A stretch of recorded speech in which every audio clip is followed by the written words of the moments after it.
other comedians who've already gone tonight. We're really fun times. I live over by MacArthur Park, so I actually took the city bus here. Does anybody else hate their life? Anybody else? I can't help but I hate it. I just attract all this unwanted attention. Like, I'm really tall, I have a lot of tattoos.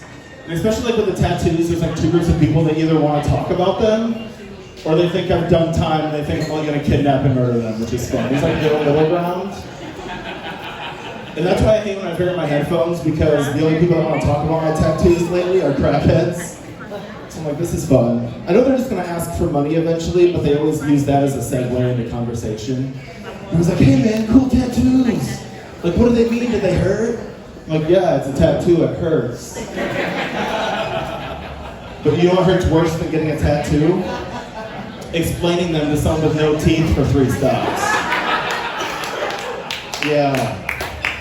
I couldn't even do it if I wanted to. I would just keep getting distracted, wondering what dinner time looks like for him. I'm like, is that applesauce? Is it just milkshakes? Like, it's just gonna be one of life's like unsolved mysteries, I guess. I don't know. And then there's the whole other group that think I'm gonna kidnap and murder them. Like just the other day, I get on the bus and this lady is sitting with her son. And she like looks me up and down and then just like moves her kid over. And I got a good look at her kid. There's like snot everywhere. He's like drooling. He's like eating half of his backpack. Now I'm offended. I'm like, if anyone's safe, you know, like you can keep that one. Like, I'm such a firm believer on like, if I'm gonna do time, it's gonna be worth it. So like, if I'm gonna go away for stealing money, it's because I tried to steal like millions of dollars, you know? Or like if I get arrested for Grand Theft Auto, it's not because I tried to steal a Dodge Neon. So it's like, if I'm gonna go away for kidnapping, don't you think I'd get like a top shelf kid? You know? Like, she made me really think about it, and I was like, I think I'd get one of like those cute round Indian kids that could like win a spelling bee. Okay? I'm definitely not going away for like COVID Timmy over here, who's like crushing half his backpack as a fucking appetizer. Like, I'm good. I'm good.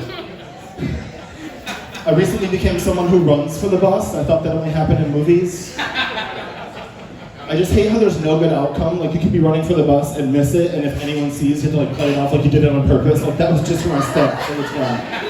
It's fine. But then it's no different, because even if you make the bus, now you're breathing heavy and everyone's staring at you. They're like, is he okay? Do we have to call somebody? They're like, hey, do you smell burnt toast, sir? Like, are you okay? Has anyone heard that? Like, they say if you're about to have a stroke, you smell burnt toast. I don't know if that's true, but what is true, and I know from experience, is if you're in any city at night and you smell pee, you're about to get robbed. Like, that's what's up. When I first moved here, I was late for a movie and I was super stoned. So I thought it'd be a good idea to take a shortcut under this overpass that just reached like this. I'm like, this seems right. I'm walking past all these rows of tents, and I'm just like, don't come out. Like, please don't crush your cans, or whatever the fuck you do. Just please stay home. And I almost skip through, and the very last tent, I hear the zipper go. And I'm like, oh. 3 crackheads step out, and they like spin and perform like this like triangle formation. I'm like, dude, how do I come across only 3 homeless ninjas in LA? By round of applause, clap if you've seen Home Alone 2. Great movie. I don't know what you guys learned from that movie, but what I took away from it was, don't trust homeless people unless they're covered in birds. I feel like you're cool if you can like gain the trust of a pigeon, and that was the biggest red flag. There wasn't a fucking bird anywhere near these 3. So I walk up to them, and the 2 in the back are just grinning with no teeth. They just look like Toothless from How to Train Your Dragon. Like, my very first thought was like, I'm gonna get robbed by someone who can't even eat a peach. I'm like, what are you doing robbing people, sir? Like, baby steps. And then the guy in the front, complete opposite, he just had too much teeth. I was like, you could have given some to your friends in the back. It's like, miss, do you ever have it when like someone will smile, and then you're reminded about how good every horse movie is that you see? It was like, he smiled, and I was like, I need to rewatch The Secretariat. Like, wasn't that a fucking dope horse movie?